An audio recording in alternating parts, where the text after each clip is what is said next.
Hello everyone. I am Seshu Chira, a postgraduate in political science. I have done my masters in political science from Andhra University. I have been teaching since 2008. I have done my B.Ed from IGNO and this is my 15th year of teaching. I have been teaching social sciences across the grades. Now, coming to the topic of demo, today I am going to introduce you to the topic Indian Constitution. Before we understand the word constitution, what is the purpose of Indian Constitution? We first discuss, first of all, what is a constitution?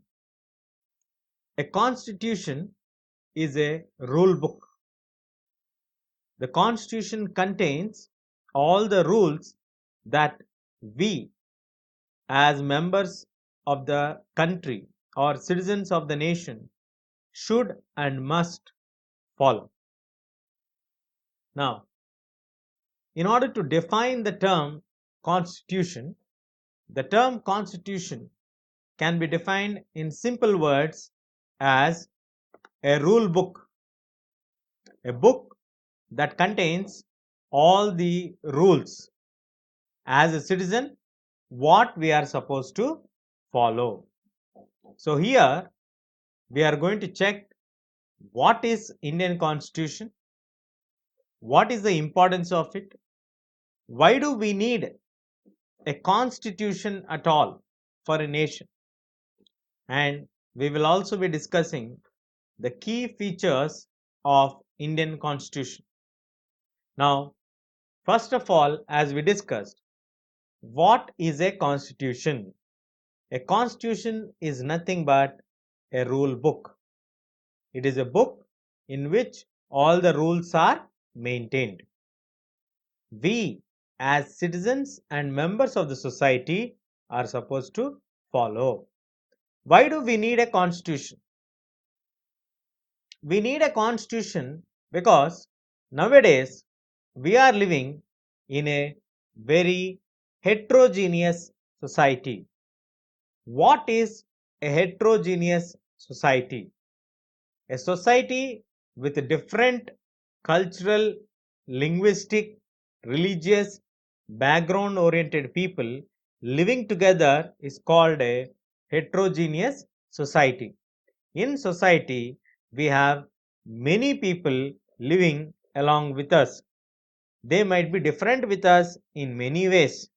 Though we all are human beings, we might be following different religions, customs, faiths, practices, etc. So, it is very, very important for all of us to have a minimum code of conduct. That minimum code of conduct rules is given in the constitution. Now, if there is no constitution, it will prevail like this: the mighty, the powerful will exploit the weak. So, in order to ensure the weak is also getting his rights, his privileges, in the same way, we need a constitution. Now, moving ahead, after we understood what is the purpose of the constitution, now only the strong or the mighty will exploit the weak? Not always the case.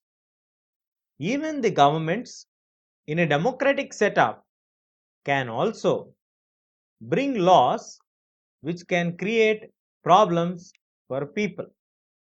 So, the constitution also ensures the governments which are elected will not be very harsh with people. So, a constitution is a rule book which maintains equality in the society, which also ensures the people with certain rights, the government with certain limitations, how a government has to be formed, how a government has to be maintained, what is the limit that the government cannot cross, what are the individual's rights. All these aspects are discussed in the constitution. So, do you think the constitution is necessary now? Yes, it is necessary for all of us to follow. Every country has a constitution. Mostly, the democratic countries prefer to have a constitution. Yes, every democratic country has a constitution, but not every country which has a constitution is a democratic nation. A country which is democratic in setup and has a written constitution has the said implications what we are talking about. Not necessary that the countries which have a constitution should always be a democratic nations. No, not at all. They don't be like that. Even if we have monarchic system, communist system, still those countries have constitutions. So it is not compulsory that any country which has a constitution is a democratic country. Now coming to the Indian Constitution. The Indian Constitution was written by the Indian Constituent Assembly between 1946 to 1949, where they have studied various constitutions and borrowed many features from the world constitutions into Indian Constitution. One such feature is the parliamentary system. India has adopted the parliamentary system of governance. India has also adopted the fundamental rights. India has also taken the concept of separation of powers between the different organs of the government. Like that, Indian Constitution has given the best of that period to the Indians because it was taken not exactly from what is available in the other constitution. It was taken, it was molded, and then it was made fit according to the Indian context. The rights were taken and they were made as per the mold requirements of Indian context or Indian setup. So, our constitution has main features like the parliamentary system, fundamental rights, separation of powers, which guarantees a system of governance, a federal structure. India has adopted federal system where you have different levels of governments to address the different levels of needs. We have a three-tier system, that is the central level parliamentary system, state level the legislative assembly, and the local bodies the panchayat system.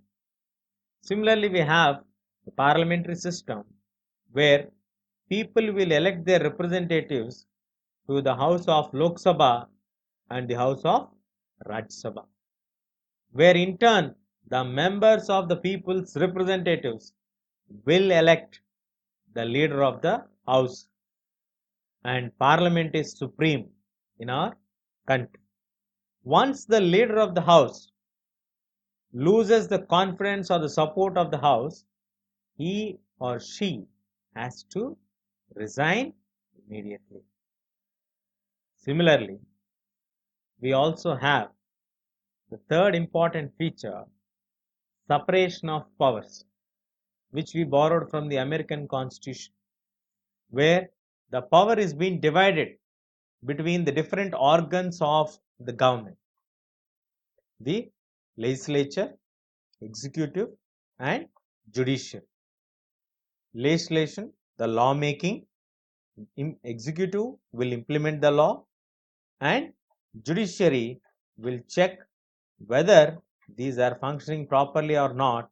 In case citizens find it any problem, they can approach the judiciary. There are powers for the Indian judiciary even to cancel the laws which are made by the Indian Parliament if it goes against the basic structure of the Indian Constitution. And coming to the last feature and the most important one, as I told you, there are limitations which are written in the Constitution for the actions taken by the governments, that is, through fundamental rights. There are certain rights which are guaranteed to the Indian citizens. So, any government, except during the times of national emergency or crisis, cannot violate or make laws against the fundamental rights that are guaranteed to the Indian citizens. So, in this section, we learned what is a constitution, why do we need a constitution, what is the purpose, how does the constitution serve us, what are the key features of the Indian constitution. Hope you all understood. Stay tuned. We'll catch you in the next section. That's all for now. This is Seshu Chira signing off.